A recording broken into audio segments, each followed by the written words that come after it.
The human freighter Times, Gentle Wind Times, was not a pretty ship. It was old. It was slow.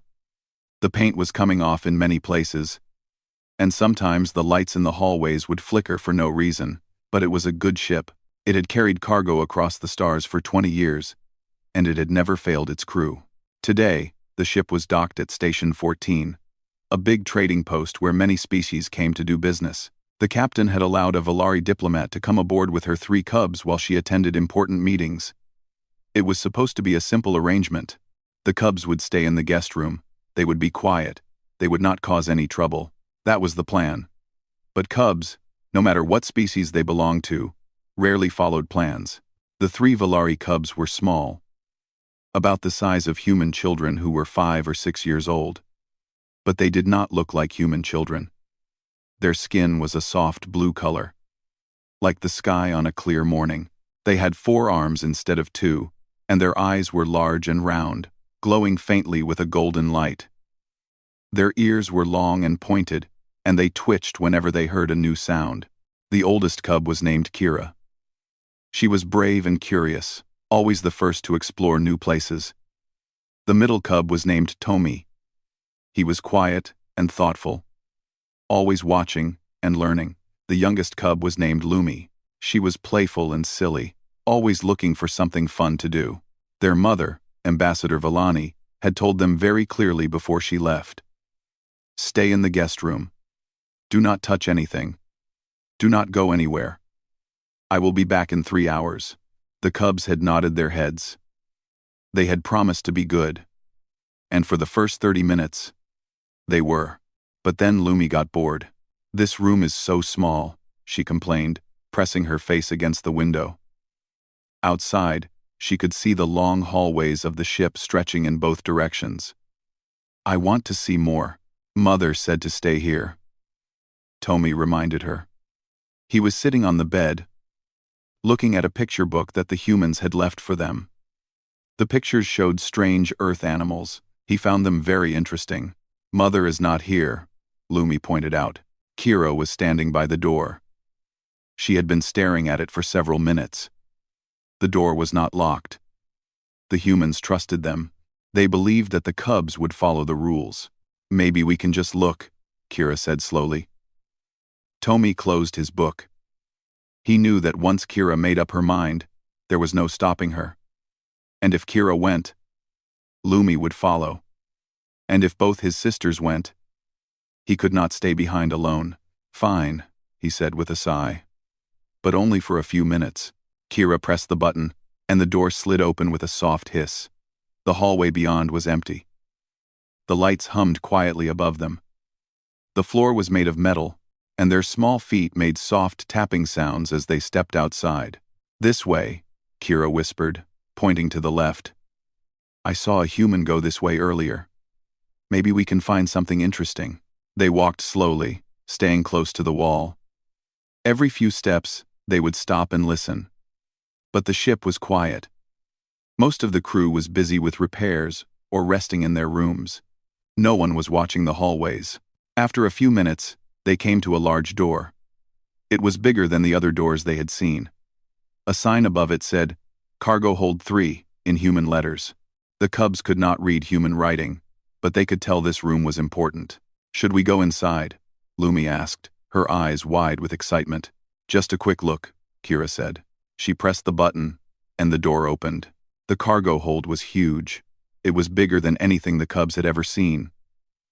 Tall shelves lined the walls, filled with boxes and crates of all sizes. Strange machines sat in the corners, covered with cloth. The air smelled different here, like metal and dust and something sweet that the cubs could not name. Wow, Lumi breathed. They walked inside slowly, their heads turning in every direction. There was so much to see. So many strange human things. Tomi wanted to look at everything. He wanted to understand what all these objects were for, but Kira had stopped walking. She was staring at something in the corner of the room. What is that? She asked. Tomi and Lumi came to stand beside her. They followed her gaze to a strange object sitting on the floor near a pile of clothes. It was a basket. But not like any basket the cubs had seen before. It was made of woven white material, with many small holes in its sides. It was round and deep, big enough for all 3 cubs to fit inside. The material looked strong, like it could protect whatever was inside from harm. "It looks like a fortress," Kira said softly. "A what?" Lumi asked. "A fortress," Kira repeated. "A place where warriors hide to protect themselves from enemies. I read about them in a book." Tomi walked around the basket, studying it carefully. "The walls have many holes," he observed. "So you can see your enemies coming from any direction. And the material is woven," Kira added. "Like armor. It would be very hard to break." Lumi reached out and touched the basket. It was smooth and slightly warm. "The humans must use this for defense," she said. "Maybe when enemies attack the ship." The cubs did not know that this was just a laundry basket. They did not know that the human engineer, a young man named Teho, used it to carry his dirty clothes to the washing machines. They did not know that to humans, this was one of the most ordinary objects in the world. To the cubs, it was something amazing. "We should take it," Kira said suddenly. "Take it?" Tomi looked worried. "But it belongs to the humans." "We are not stealing it," Kira explained. "We are just borrowing it. For protection. Mother always says we should stay safe." Lumi was already climbing inside the basket. "It is so comfortable in here," she called out, her voice echoing slightly. "Come and see." Tomi looked at Kira. Kira looked at Tomi. Then, without another word, they both climbed in after their sister. The basket was just big enough for all 3 of them. They sat with their backs against the woven walls, their knees pulled up to their chests. Through the small holes, they could see the entire cargo hold. "This is perfect," Kira declared. "No enemy could ever find us here. We are invisible," Lumi agreed. Tomi had to admit, it did feel safe inside the basket. The walls surrounded them like a protective shell. The white material glowed softly in the light. For a moment, he forgot that they were supposed to be in the guest room. He forgot that their mother would be angry if she found out. Right now, they had found something special. They had found a human fortress. And they were not going to give it up easily. "We need to make it stronger," Kira said. Looking around, "We need supplies." Near the basket, there was a pile of clothes. Tomi recognized them as human garments, shirts and pants, and strange thin pieces of fabric. Next to the clothes were several thick blankets, folded neatly in a stack. "Those will work," Kira said, pointing at the blankets. "We can use them to cover the top, and the small fabric pieces can block the holes." For the next several minutes, the cubs worked together. They dragged the blankets into the basket and arranged them on the bottom for comfort. They stuffed socks into the holes along the sides, creating a solid wall that no one could see through. They pulled one blanket over the top, creating a roof that blocked out the light. When they were finished, they sat in the darkness of their new fortress, breathing heavily from their work.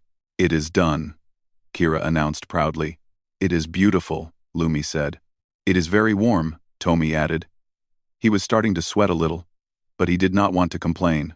Outside the basket, the cargo hold was quiet. No one knew that 3 Valari cubs had claimed this territory. No one knew that a simple laundry basket had become the most important stronghold in the galaxy. At least, not yet. Inside the basket, time moved differently. The cubs could not see the lights of the cargo hold anymore. They could not hear the hum of the ship's engines as clearly. All they knew was the soft warmth of the blankets beneath them and the gentle breathing of their siblings beside them. Kira sat at the front of the basket, near the one hole they had left uncovered. This was the lookout point. From here, she could watch for enemies. She could protect her brother and sister from any danger that might come. "Do you think the humans know about this fortress?" Lumi whispered. Her voice was very soft, like she was afraid someone might hear. "Of course they know," Kira whispered back. "They built it, but I do not think they use it very often." "Why not?" Tomi asked. Kira thought about this for a moment. "Humans are very strange," she said finally. "They build amazing things, but they do not always understand how amazing those things are." This made sense to the other cubs. Their mother had told them many stories about humans. She had said that humans were one of the most confusing species in the galaxy. They were not the strongest. They were not the smartest. They did not live very long. But somehow, they had spread across the stars faster than anyone else. They had made friends with species that hated everyone. They had solved problems that other species had given up on long ago. Maybe that is why they left this fortress here, Tomi said thoughtfully. They do not need it because they are not afraid of anything. Humans are afraid of many things, Kira corrected him. But they do things anyway. That is what makes them strange. Lumi pulled a sock out of the wall and looked at it closely. It was white, with small blue dots on it. What is this for? She asked. I think it is a weapon, Kira said seriously.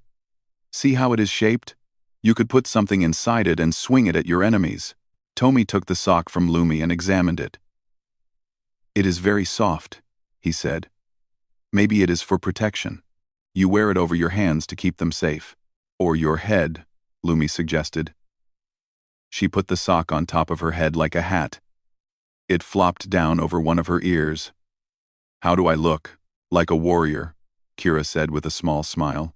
The cubs laughed quietly together. It felt good to laugh. It felt good to be somewhere safe and warm, away from all the scary adult things that were happening outside. For a while, they just sat there, enjoying their fortress. Tomi found a shirt in the corner and used it as a pillow.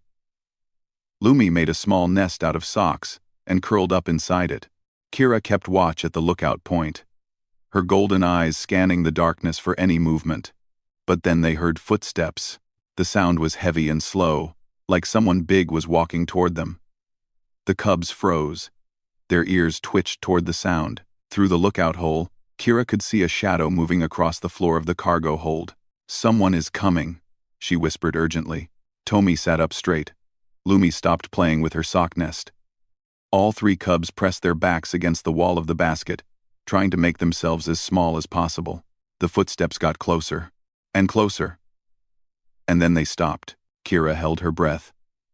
She could see a pair of boots standing just a few steps away from the basket. Human boots. Big and heavy and covered with dust from the cargo hold floor. A voice spoke. It was deep and calm. The voice of a human male. I could have sworn I left my basket right here. The cubs looked at each other with wide eyes. His basket? This human thought the fortress belonged to him? Another voice answered, coming from somewhere farther away. This voice was higher, the voice of a human female. Maybe someone moved it, Tejo. Check behind the crates. Yeah, maybe, the first voice said. The boots turned and walked away. The cubs let out their breath slowly. That was close. Too close. He almost found us, Lumi whispered. Her voice was shaking a little. But he did not, Kira said firmly. The fortress protected us, just like it was supposed to, Tomi was thinking. His brain was working hard, trying to understand what had just happened. The human called it his basket, he said slowly. That means he uses it. That means he will come back for it. Then we must protect it, Kira said. We found it first. It is ours now. But is that fair? Tomi asked. He was always worried about being fair. Their mother had taught them that fairness was very important, especially when dealing with other species. Kira's eyes narrowed. In war, there is no fair, she said. Only victory. Lumi giggled. You sound like the generals in Mother's stories. I am a general now, Kira declared. She sat up straighter and crossed her forearms over her chest. This is my fortress. And you are my soldiers. We will defend this place until our last breath, Tomi sighed. He knew there was no point arguing with Kira when she was like this. Fine, he said. What are your orders, General? Kira smiled. She looked around the inside of the basket, checking their supplies. First, we need to improve our defenses. The human almost found us because he recognized the fortress. We need to change how it looks from the outside. How do we do that? Lumi asked. We cover it with more things, Kira explained. If the fortress looks like a pile of junk, No one will want to touch it. The cubs got to work. Carefully, quietly, they crawled out of the basket and gathered more items from around the cargo hold. They found more blankets, more clothes, some empty boxes, and a few pieces of rope. They piled everything on top of the basket until it looked like a messy mountain of random objects. When they were done, they crawled back inside through a small opening at the bottom. Perfect, Kira said with satisfaction. Now no one will ever find us. But Tomi was still worried. What if the human looks inside the pile? What if he moves everything? Then we will fight him, Kira said simply. Fight a human? Tomi's eyes went wide. Kira, humans are huge. They are 3 times our size. And they have those strange flat teeth that can chew through anything. We have 4 arms, Kira pointed out. That means we can punch twice as many times as they can. Lumi was not paying attention to the argument. She had found something interesting in the pocket of one of the shirts they had brought inside. It was a small rectangle made of shiny material. When she pressed the side of it, light came out of the top. Look, she said excitedly, holding it up. A weapon. Tomi took the object from her and looked at it carefully. I do not think this is a weapon, he said. I think it is a tool. See? The light helps you see in the dark. So it is a weapon against darkness, Lumi said proudly. Tomi could not argue with that logic. The cubs spent the next hour exploring their fortress and the items they had gathered. They found many strange human things. There was a small metal container that made a clicking sound when you pressed it. Kira thought it was a communication device. There was a thin piece of fabric with a loop on each end. Tommy thought it was for tying up prisoners. There was a small ball made of soft material that bounced when you threw it. Lumi thought it was the most amazing toy in the galaxy. But their favorite discovery was the socks. There were so many socks. White socks. Black socks. Socks with stripes. Socks with dots. Socks that went up to your knees. And socks that barely covered your feet. The cubs had never seen so many socks in one place. Humans must have very important feet, Kira observed. Why else would they need so much protection for them? Maybe their feet are weak, Tomi suggested. Maybe they cannot walk without these coverings. That would explain why they built a fortress to keep their foot coverings safe, Lumi added. The cubs nodded at each other. It all made sense now. This basket was not just any fortress. It was a sacred place where humans kept their most precious possessions. The cubs had stumbled upon something very important. This made their claim even more meaningful. We must guard this place with our lives, Kira said solemnly. The humans have trusted us with their sacred foot coverings. We cannot let them down. But we are hiding from the humans, Tomi pointed out. How can we be guarding their things if we are hiding from them? Kira waved her hand dismissively. Details. The important thing is that we are here. We are protecting the fortress. That is all that matters. Outside the basket, they could hear the ship creaking and groaning. They could hear distant voices. Humans talking to each other in their strange language. They could hear the hum of machines and the buzz of lights. But inside the basket, everything was quiet and warm and safe. The cubs did not know that their mother was finishing her meeting soon.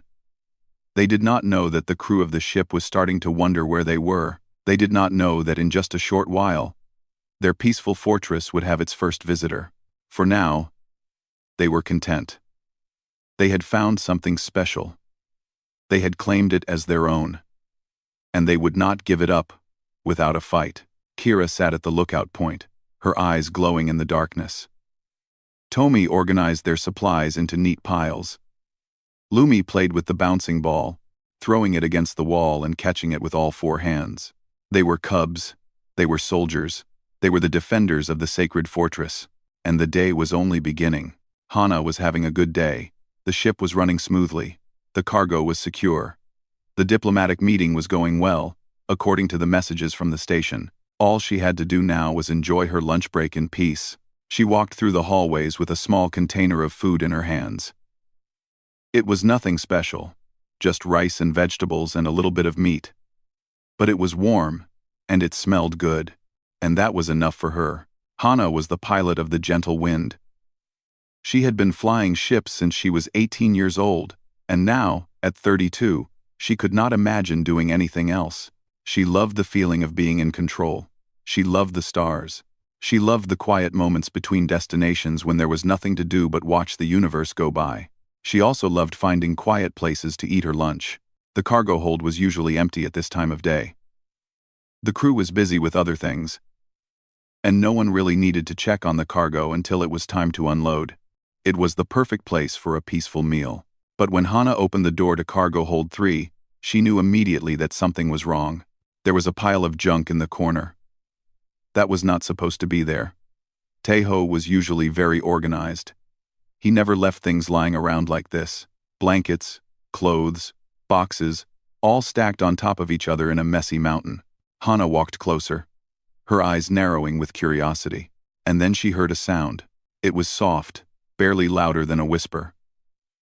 A giggle. A tiny, high-pitched giggle coming from inside the pile. Hana stopped. She tilted her head to the side, listening carefully. For a moment, there was silence. Then, another giggle. A smile spread across Hana's face. She knew that sound. That was the sound of children trying very hard to be quiet and failing completely. She remembered that there were Valari cubs on the ship. The ambassador's children. They were supposed to be in the guest room. But clearly, they had found a more interesting place to be. Hana could have called the captain. She could have reported that the cubs were out of their designated area. She could have been stern and responsible and adult about the whole thing. But where was the fun in that? Instead, she sat down on a nearby crate, opened her lunch container, and spoke in a loud, clear voice. Well, this is strange. I came here to eat my lunch, but there seems to be a mysterious pile of junk in my favorite eating spot. I wonder if anyone knows anything about that. Silence from the pile. Hana took a bite of her food and chewed slowly. Such a mystery. Blankets, clothes, boxes, all piled up like some kind of fortress. Who could have done such a thing? From inside the pile, there was a rustling sound. Then a small voice spoke. We do not know anything about any fortress. Hana tried very hard not to laugh. Oh, I see. So this is not a fortress. It is just a random pile of junk. Yes, the small voice said quickly. Very random. Very junky. I understand, Hana said seriously. In that case, I suppose no one would mind if I moved all this junk to the recycling bin. There was a moment of panicked whispering from inside the pile. Hana could hear 3 different voices arguing in the Valari language. She did not understand the words, but she could guess what they were saying. Finally, a different voice spoke. This one was calmer, more controlled. That would not be a good idea. Oh? Hana raised her eyebrows. And why is that? Because. The voice hesitated. Because this is not junk. This is a sacred fortress. And we are its guardians. Hana nodded slowly, as if this made perfect sense. I see. A sacred fortress. And who are you guarding it against? Enemies, the voice said firmly. All enemies. Am I an enemy? More whispering from inside the pile. Then the calm voice spoke again. That depends. Are you here to destroy the fortress? No, Hana said. I am just here to eat my lunch. Then you are not an enemy. But you cannot come inside. Only guardians are allowed inside. Hana smiled. This was wonderful. These cubs had turned Taeho's laundry basket into a stronghold, and they were defending it with all the seriousness of real soldiers. I understand, she said. I would not want to break the rules of the fortress, but I was wondering if perhaps I could negotiate with the guardians. Negotiate? The voice sounded confused. Yes, I have food. Delicious human food. And I thought perhaps the guardians might be hungry after all their guarding. There was a long pause. Then a third voice spoke. This one higher and more excited. What kind of food? Lumi, be quiet, the calm voice hissed. But Hana had heard. I have rice. And vegetables. And some crackers. Crackers are very crunchy. Very tasty. More whispering. Hana waited patiently. eating her own lunch while the cubs discussed among themselves. Finally, a small blue hand emerged from a gap at the bottom of the pile. It had 4 fingers, each one with a tiny claw at the tip. The hand opened and closed, as if asking for something. "The Guardians will accept tribute," the calm voice announced. "But this does not mean you can come inside." "Of course not," Hana agreed. She took a handful of crackers from her container and placed them carefully in the small hand. The hand disappeared back into the pile, and she could hear crunching sounds. "These are very good," a voice said, mouth clearly full. "What are they made of?" "Wheat," Hana explained. "It is a plant that grows on Earth. Humans eat it all the time. Earth plants must be very tasty. Some of them are terrible." More crunching. The small hand emerged again, asking for more. Hana gave them the rest of her crackers. She did not mind. Seeing the cubs enjoy them was worth more than any snack. For a while, they ate together in companionable silence. Hana sitting on her crate, the cubs hidden in their fortress. Nothing but the sound of chewing and the occasional giggle. Then the calm voice spoke again. "Why are you being nice to us?" Hana thought about this question. "Why would I not be nice to you?" "Because we are in a place we should not be. We did not stay in our room like Mother said. We took the humans' fortress. We broke the rules." "That is true," Hana admitted. "But sometimes, breaking the rules is not so bad. Especially when you are young. Especially when you are just exploring. You are not angry." "No, I think it is funny. And sweet. And it reminds me of when I was young." The cubs were quiet for a moment. Then the excited voice spoke again. "Did you have fortresses when you were young?" Hana laughed softly. "Yes. Many of them. I used to build them out of pillows and blankets. I would sit inside for hours, pretending I was a great warrior defending my kingdom." "So you understand," the calm voice said. "I understand completely." Another hand emerged from the pile. This one was holding something, a sock with blue dots on it. "This is for you," the excited voice said. "A gift. Because you are nice." Hana took the sock with both hands, as if it were something precious. "Thank you. I will treasure it always." There was happy giggling from inside the fortress. Hana smiled and put the sock in her pocket. She would give it back to Teho later. But for now, it was a gift from the Guardians, and that made it special. "I should go soon," Hana said. "My lunch break is almost over. But I have a question for the Guardians." "What question? Does the fortress have a name?" The cubs whispered among themselves. Hana could hear them debating. Then the calm voice spoke with great seriousness. "The fortress is called the Stronghold of the Brave. It was built by ancient humans to protect their sacred foot coverings from enemies." Hana had to bite her lip to keep from laughing. Sacred foot coverings. They meant the socks. These cubs thought the socks were sacred objects. "That is a wonderful name," she said, keeping her voice steady. "The Stronghold of the Brave. I will remember it always." "You can visit again," the calm voice offered. "If you bring more tribute, I would be honored." Hana stood up and brushed crumbs from her uniform. She looked at the pile of blankets and clothes one more time, imagining the 3 small cubs hidden inside. They were safe. They were happy. They were having an adventure. She could not ask for anything more. "Farewell, Guardians of the Stronghold," she said formally. "May your fortress stand forever. Farewell." "Nice human," the voices replied in unison. Hana turned and walked toward the door. But before she left, she looked back one more time. "By the way," she said casually, "the human whose fortress this used to be is named Teho. He will probably come looking for it soon. But I will not tell him where it is." "Thank you," the excited voice called out. "You are a friend of the fortress now," the calm voice added. "That means something." Hana smiled and left the cargo hold, closing the door quietly behind her. In her pocket, the sock with blue dots sat safely, and in her heart, a warm feeling spread that would last for the rest of the day. The fortress had gained its first ally. Teho was confused. He had spent the last hour looking for his laundry basket.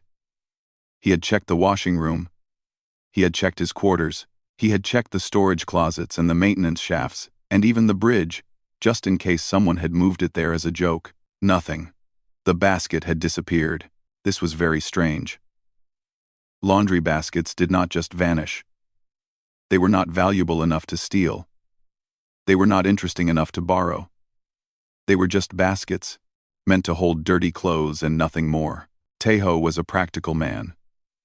He did not believe in mysteries. He believed in solutions. And right now, the solution he needed was to find his basket so he could do his laundry before the captain complained about the smell from his room. He was walking down the hallway toward cargo hold 3 when he ran into Hana. She was smiling. That was not unusual. Hana often smiled. But this smile was different. This smile said, "I know something you do not know." Tejo stopped walking. "What? What do you mean, what?" Hana asked innocently. "You are smiling. Why are you smiling?" "Can I not smile?" Tejo narrowed his eyes. "Hana, where is my basket?" For a moment, Hana's smile got even bigger. Then she controlled her face and shrugged. "I do not know what you are talking about. You know exactly what I am talking about. I can see it in your eyes. Where did you put it?" Hana laughed. "I did not put it anywhere. But I might know where it is." "Tell me." "I cannot." "Why not?" "Because I made a promise." Tejo was getting frustrated. He did not have time for games. He had chores to do. Responsibilities. Adult things. "Hana, please. I need that basket." Hana's expression softened. She put a hand on his shoulder and looked at him with warm eyes. "Tejo, I am going to tell you something, and I need you to be calm." "I am calm. Your basket is in cargo hold 3. Tejo let out a breath of relief. "Great. Why did you not just say that?" "Because there is more. Your basket has been claimed." "Claimed? By who?" Hana's smile returned. "By the guardians of the Stronghold of the Brave." Tejo stared at her. "The what?" "Come with me. But you have to promise not to ruin their fun." They walked together to cargo hold 3. Hana opened the door and led Tejo inside. She pointed at the corner where, just a few hours ago, he had left his basket full of clothes. The pile was there. The mountain of blankets and shirts and boxes that definitely had not been there before. Tejo walked toward it slowly, his confusion growing with every step, and then he heard them, small voices, whispering, giggling, coming from inside the pile. Tejo looked at Hana. She was grinning. "The ambassador's cubs," she explained quietly. "They found your basket. They think it is a fortress. They have been guarding it all afternoon." Tejo looked back at the pile. His first thought was that he should take his basket back. It was his property. He needed it for laundry. This was ridiculous. But then he remembered something. He remembered being 7 years old, back on Earth, in his grandmother's house. He remembered building a fort out of cushions and blankets in the living room. He remembered hiding inside for hours, pretending he was a knight defending his castle from dragons. His grandmother had never made him take it down. She had brought him snacks. She had called him Sir Tejo the Brave. She had let him keep the fort up for 3 whole days, until he got tired of it and moved on to something else. Tejo felt something warm spread through his chest. "How long have they been in there?" he asked. "A few hours. Their mother's meeting should be ending soon." Tejo thought about this. Then he made a decision. "Wait here," he said. He left the cargo hold and walked quickly to his quarters. He grabbed several blankets from his bed, the soft ones that he saved for cold nights. He grabbed his pillow. He grabbed a bag of snacks that he had been saving for himself. When he returned to the cargo hold, Hana was waiting with raised eyebrows. "What are you doing?" she asked. "I am being a good neighbor," Tejo said. He walked up to the pile and cleared his throat loudly. "Attention! Guardians of the Stronghold!" The whispering stopped. There was silence from inside the pile. "I am Tejo, the human whose clothes you have borrowed for your walls. I come in peace." A small voice responded. "How do we know you are not an enemy?" "Because I bring gifts," Tejo said. He held up the blankets. "Soft armor for your floor, the finest quality." There was whispering from inside. Then the small voice spoke again. "What else do you have?" "Well, a pillow, for the commander of the fortress, to rest upon during long battles." More whispering. Then a different voice. "Anything else?" "Anything else? Snacks, human crackers and dried fruit. Enough to feed an army." There was a long pause. Then the first voice spoke with great formality. "The guardians accept your gifts. You may approach." Tejo walked forward and knelt beside the pile. A small opening appeared at the bottom, and 4 blue hands reached out to take the blankets, pillow, and snacks. Everything disappeared inside the fortress. For a moment, there was silence. Then the voice spoke again, this time warmer. "These are very good blankets. RSAR. RSAR. Thank you. They belong to my grandmother." "What is a grandmother?" "The mother of my mother. She was very kind. She used to help me build fortresses when I was young." There was rustling inside the pile. Then a small blue face appeared at the opening. Round golden eyes looked up at Tejo with curiosity. "You built fortresses too?" the cub asked. Tejo recognized the voice as the one that had been giving commands. "This must be the leader." "Many times," Tejo said. "They were my favorite thing to build." The cub studied him carefully. "What were they made of?" "Blankets, pillows, cushions, sometimes chairs, if I could get them without my mother noticing." "Did you have soldiers?" "Sometimes my friends would come over and help me defend them." The cub nodded seriously. "That is how it should be. Fortresses need soldiers." Tejo smiled. "Would you like another soldier?" The cub's eyes went wide. "You want to join us?" "If you will have me." There was frantic whispering from inside the fortress. Tejo could hear 3 distinct voices arguing back and forth. Then the leader's face appeared again. "The guardians have decided. You may join, but you cannot come inside. The fortress is too small.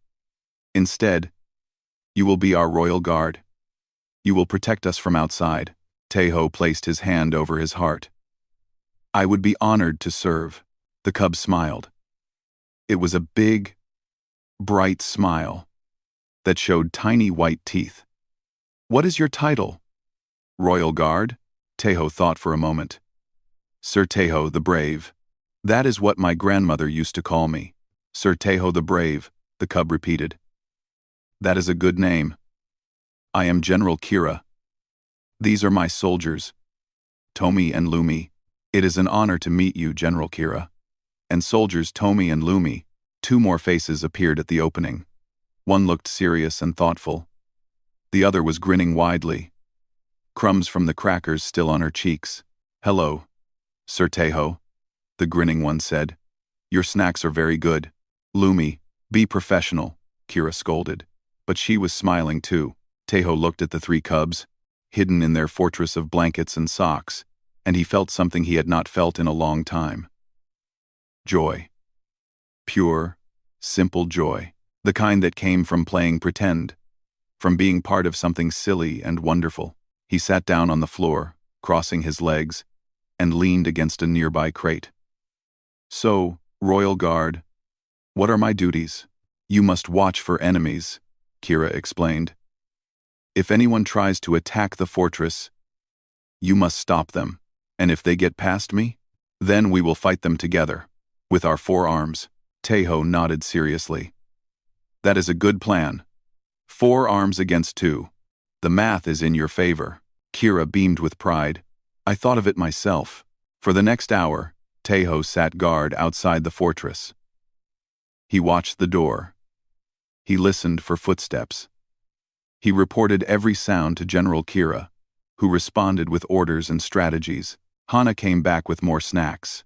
She was promoted to supply commander and given the important job of finding food for the troops. The ship's medic, a quiet man named June, wandered into the cargo hold looking for bandages. When he saw what was happening, he smiled softly and left without a word. A few minutes later, he returned with a first aid kit and offered to be the battle doctor. Even the captain stopped by. She was an older woman named Yuna. with gray hair and sharp eyes. She looked at the fortress, looked at her crew sitting around it like children, and shook her head. "I should be angry," she said. "But you are not?" Kira's voice called from inside the fortress. "No, I am not. This is the happiest I have seen my crew in months. That is because we have a good fortress," Kira said proudly. Captain Yuna laughed.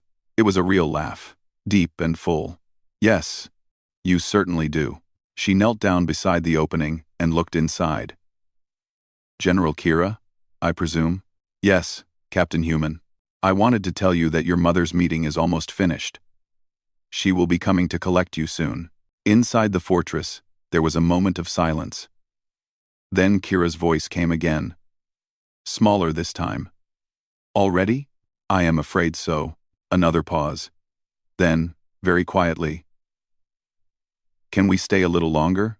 Captain Yuna looked at Taeho. Taeho looked at Hana. Hana looked at June. They all nodded. "I will send a message to your mother," Captain Yuna said. "I will tell her you are safe and happy and being guarded by my best soldiers. Perhaps she can spare another hour." "Really? Really?" There was a burst of cheering from inside the fortress. The cub's happiness was so bright, so pure, that everyone in the room could feel it. Captain Yuna stood up and brushed off her uniform. "Sir Taeho," she said formally, "continue guarding the stronghold." "That is an order." Taeho saluted. "Yes, Captain." She smiled and walked away, already composing a message to the ambassador in her head. And in the cargo hold of the Gentle Wind, surrounded by blankets and socks and empty snack wrappers, 4 humans and 3 aliens continued to play pretend, enjoying every moment of their perfect, ridiculous afternoon. Ambassador Villani was tired. The negotiations had been long and difficult. The other diplomats had argued over small details for hours.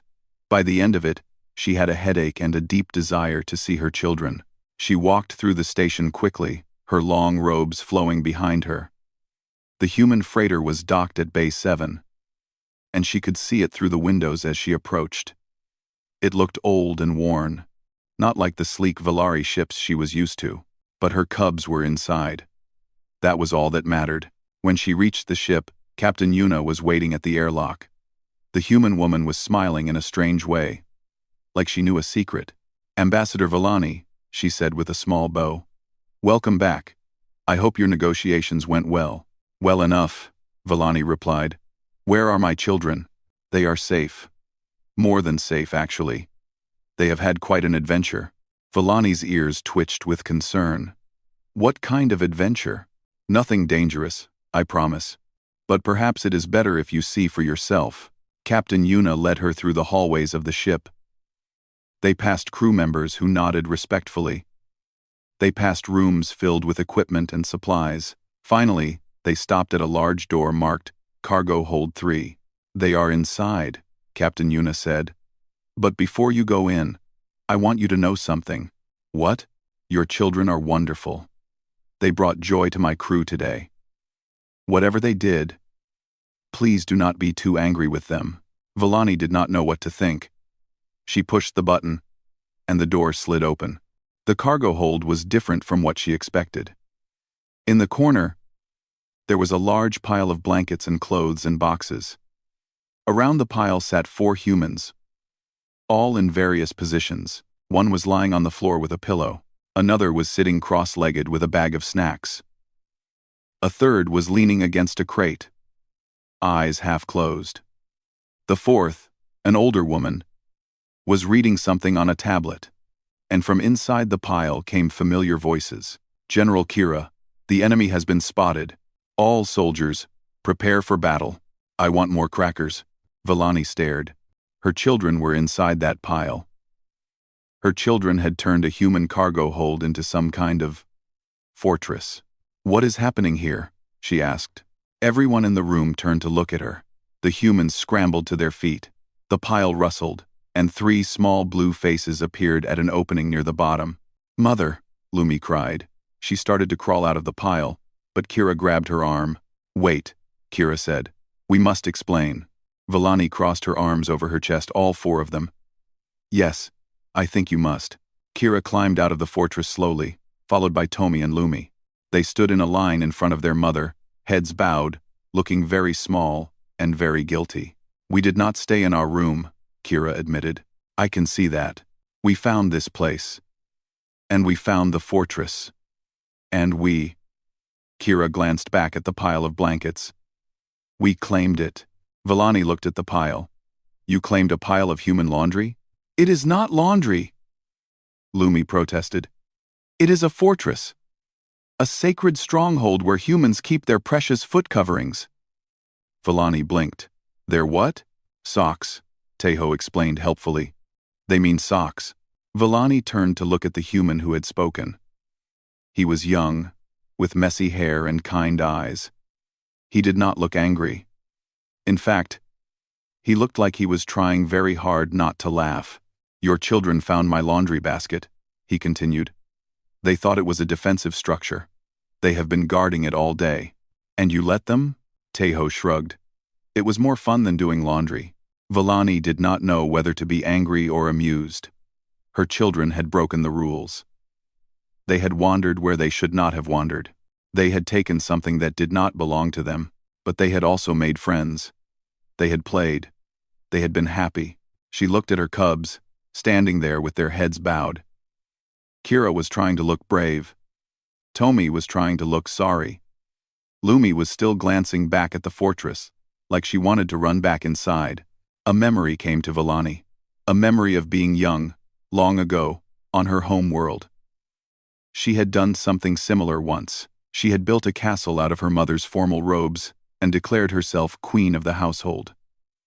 Her mother had been so angry, but years later, when Villani was grown, her mother had told her that it was one of her favorite memories.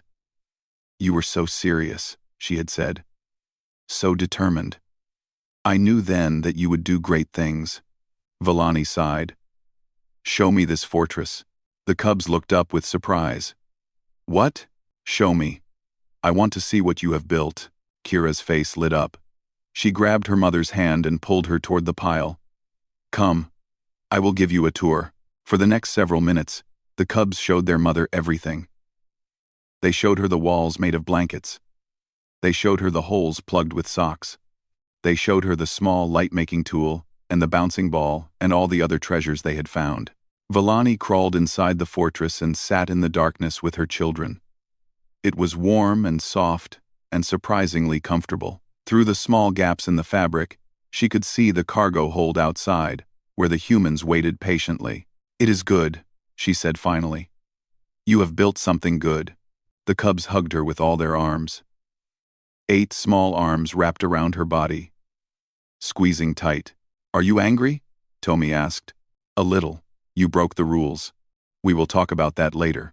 But not now?" "Not now. Now I want to enjoy this moment." They sat together in the fortress, mother and cubs, just breathing and being close.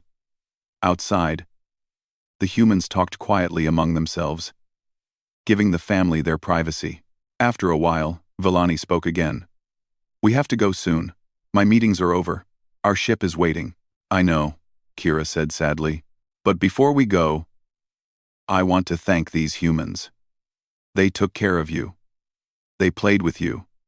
That is not something everyone would do." They crawled out of the fortress together. Villani stood up and brushed off her robes, then turned to face the crew of the Gentle Wind. "Thank you," she said formally, "for watching over my children, for keeping them safe, for being kind." Captain Yuna bowed. "It was our pleasure, Ambassador. More than that," Tejo added. "It was the most fun we have had in months." The cubs ran to the humans and hugged them. Lumi hugged Hana. Tomi hugged June. Kira hugged Tejo. "Thank you, Sir Tejo the Brave," she said into his chest. Tejo patted her head gently. "Thank you, General Kira. It was an honor to serve." When the goodbyes were finished, Villani led her cubs toward the door. But before they left, Kira stopped and turned back. "Can we take the fortress with us?" Everyone looked at Tejo. He laughed. "The basket? It is just plastic and mesh. It is not worth anything." "It is worth everything," Kira said seriously. Tejo's smile softened. He walked over to the pile and carefully pulled out the laundry basket from underneath all the blankets. It was dented. It was dirty. Some of the mesh was torn. He handed it to Kira. "It is yours now." Kira took the basket with all 4 hands. She held it like it was the most precious thing in the universe. "I will take care of it forever. I know you will." The cubs left with their mother, carrying the basket between them. Vellani shook her head but did not say anything. There were worse things in the universe than children who treasured a piece of human plastic. 3 weeks later, a formal request arrived at the headquarters of the Human Trade Federation. It was from the Vellari Diplomatic Council. The message was polite, official, and very confusing. "We respectfully request specifications for human defensive structures, commonly known as laundry baskets. We wish to install them in all Vellari nurseries and childcare facilities. Please advise on bulk ordering procedures." The human officials did not understand. They made calls. They asked questions. Eventually, they reached Captain Yuna of the Gentle Wind, who explained everything. The officials laughed for a long time. Then they drew up the trade agreement. Within a year, every Vellari nursery had at least 1 laundry basket. The cubs called them strongholds. They played in them for hours, building fortresses and fighting imaginary battles. And on the Vellari homeworld, in the ambassador's private residence, 3 cubs slept in their beds, with a worn plastic basket sitting in the corner of their room. It was old now, patched in many places, barely holding together. But to Kira, Tomi, and Lumi, it was still the stronghold of the brave. It was still the greatest thing they had ever found. It was still magic. Tejo never got his basket back. But he did get a medal from the Vellari government. It was small and blue, shaped like a basket. And it came with a letter that said, "For services to interspecies friendship and the protection of sacred foot coverings." He hung it on his wall and looked at it every morning. And every morning, he smiled. Humans did not conquer the galaxy with weapons or technology or power. They conquered it with kindness, with play, with the willingness to sit on the floor of a cargo hold and pretend that a laundry basket was a fortress. That was the human way. And it worked better than any weapon ever could. The end.